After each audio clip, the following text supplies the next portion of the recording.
Solitary confinement या कैद तन्हाई, ये सख्त सज़ा मोस्टली लीडर्स को अपने मौक़िफ़ से हटाने के लिए दी जाती है।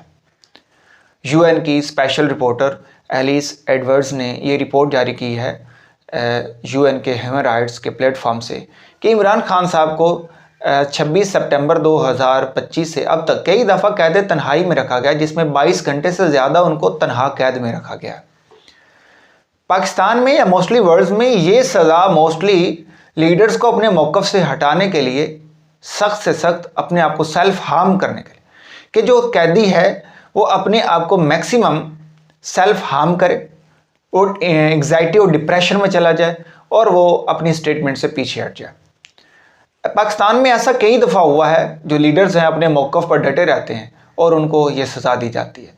पाकिस्तान के मरूफ स्कॉलर सैयद मौलाना मौदूदी को भी ये सज़ा दी गई थी। ये इसलिए दी गई थी कि वो अपने मौक़िफ़ पर डटे रहे थे, लेकिन ये सज़ा उनके लिए कुछ ना कर सकी।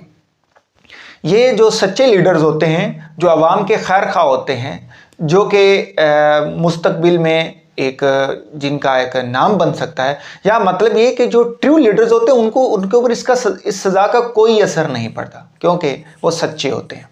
पाकिस्तानी हुकाम को जो यूएन है और एमनेस्टी इंटरनेशनल ने, उन्होंने इस बारे में आगाह किया और यूएन ने स्पेशली वार्न किया इसके ऊपर कि इनको इंटरनेशनल स्टैंडर्ड्स के मुताबिक जो है वो सज़ा दी जानी चाहिए।